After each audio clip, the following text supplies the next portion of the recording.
Chase Liaki with a blue futon. And out of the box or out of the wall, whatever you want to call it, we have King Kong 4K. This does have the theatrical and extended version, both in 4K. So thank you, Universal, for actually doing that. Unlike, we have some WB people that do that with like Argo, not giving you both, or Angels and Demons, not doing it both. But thank you. I'm going to watch the extended one, even though the extended one I think is 13 minutes longer. Let's see how King Kong 2005 holds up.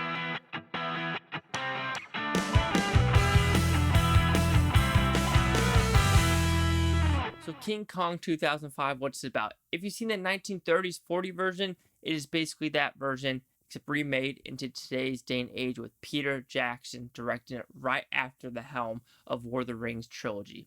So let's look at the 4K quality and audio with this movie. I find this a very interesting aspect. Let's go with the negative first. I'm going to go with the sound. This won Oscars for visual effects, sound editing, and sound mixing. Okay, so you expect the transfer to 4K to be awesome. While some scenes are, there are some scenes that feel like they are off to a just weirdly off. Like there's the dinosaur going down the hill one where you have all the long neck dinosaurs. I don't remember what they are, but the plant eaters. But they're rolling down this hill, right? And it's supposed to be like then it's supposed to like be a huge like sound effect, everything, but it's very dull actually. And I know it's not dull because it's my sound effects, because then like a next scene later, like with King Kong roaring, it's like, wow, that's some powerful sound. And there's also one where they're kind of down with all the insects and they're kind of getting their shit rocked. The sound wasn't as good in that scene as well, so I was really confused with the sound mixing in this 4K quality of like, why does this sound really good, but this doesn't sound good at all? So that sound effects was really taking me out of the movie in some of these scenes, because some of them are supposed to be like non-stop special effect, just like in-your-face explosions. Not really explosions, but just in-your-face sound effects, and it just wasn't there. Now with the 4K quality of the visuals, a lot crispier and a lot better looking viewing. Of course, you can tell there's a lot of CGI in this movie because it's Peter Jackson in a lot of his movies, and he loves CGI. He even says it in the special features. With this, there are some, green screen things where you can actually see the 4K quality of like, okay, I see the outline of that person. But overall, it's very bright, very colorful, and very beautiful. So the visual effects is a lot better in 4K than the sound, in my opinion. Maybe it's the disc I got, I don't know. But 4K, I do think it's worth it because you get both the theatrical and the extended version in 4K quality, and a lot of people do that. So I highly recommend it. If you do want the King Kong 2005 version, get the 4K version because it is worth the upgrade in the visual effects alone, as well as some of the Godzilla, because I'm not Kong, the King Kong roar of Andy Serkis doing it. But as the story as a whole, like I said, you know this story if you watch the older one, because this is a remake, of course, Jack Black, Jamie Bell, Andre Brody, Naomi Watts, like I said, Andy Serkis, as a lot of others in this film. And did I like it? I did like this movie. It is not an amazing movie, but I like what it was doing. This is very much a 3-part movie. You have the producer, Jack Black's character, trying to get to Skull Island. Now, it's about an hour and 10 minutes before you actually get to Skull Island and getting to Naomi Watts getting taken by King Kong. And that is a part 2 of the movie, and that is end Skull Island to the end of Skull Island. And in the last 45 minutes, of course, it's in New York. When you get to Skull Island to New York, that is literally non-stop action from like the hour and 10 minute mark to the 3 hour and 20 minute mark. So if you like an hour and 50 minutes of non-stop action, non-stop special effects, and just everything happening wildly, you're going to like this movie because, like I said, the first hour and 10 minutes was all story building and get to know all these characters and everything like that. So with that, of course, that's going to be the negative with the pacing issues as well. The special effects is still fantastic to look at. I think the New York special effects do look a lot better than being in Skull Island. I don't know why. I just felt like being in New York and seeing that 4K quality of like the blacks and the bright neon lights and everything, it just like took you into the movie a little bit more than the actual Skull Island part. And my goodness, Naomi Watts had to scream so much in this film. It was like,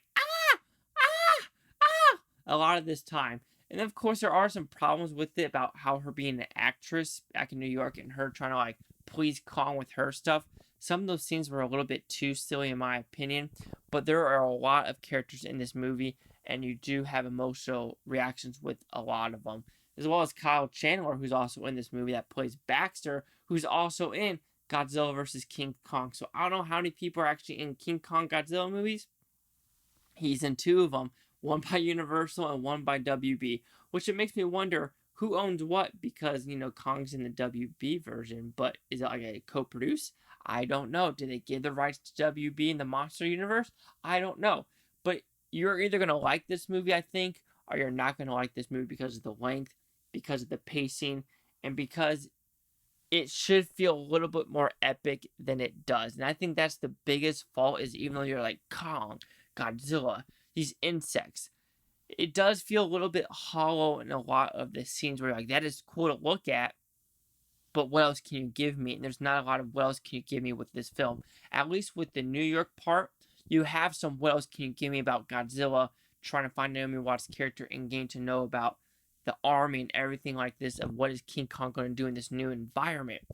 At least in Skull Island, you have a little bit of it, but there's not a lot of development in Skull Island, rather than Godzilla likes the lady. We need to capture and get the lady back. Because actual capturing Kong doesn't happen until the 2-hour and 15-minute mark, where something happens with the camera. Oh yeah, Colin Hanks is also in this movie as well. But King Kong, I did enjoy the movie as a whole. I just think they're going a little bit more like Lord of the Rings-esque, because a little fun fact, this movie was supposed to be made into 1996, like Weta. This is like one of their first movies they're supposed to do in New Zealand.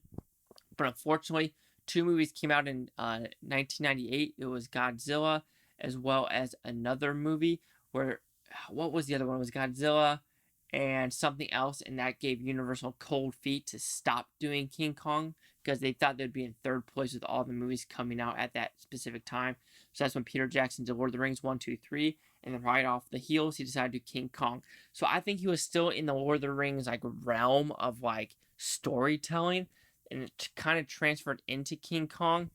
But Lord of the Rings is a lot better, I know, is a Peter Jackson movie, but overall King Kong is a fun time to watch. When it hits Skull Island to New York, it literally is nonstop, and it's hard to take your eyes off the screen. So King Kong will receive a 3.5 out of 5 with Futon, so it goes at 70%. So see the Critics' News scores gave this one. So you have critics at 84% with 267 of them, and an audience score of 50%. Wow, that's actually lower than I thought, with over 250,000. Here's your consensus. Featuring state-of-the-art special effects, terrific performances, and a majestic scene, a spectacle. Peter Jackson's remake of the King Kong is a potent epic that faithful to the spirit of the 1933 original. I have to agree, it's a fun time to watch if you like nonstop action, but if you like story, it's not so much there. But the first hour and 10 minutes, there's not a lot of action, it's just storytelling. So do you agree with the 84, the 50, or my 70? Chase Sock at the Blue Futon. Like, comment, subscribe. One other thing's Booftopia. You Booftonians, thank you for watching. Have a great day. Peace and Kong. Peace and Kong. Peace and Kong.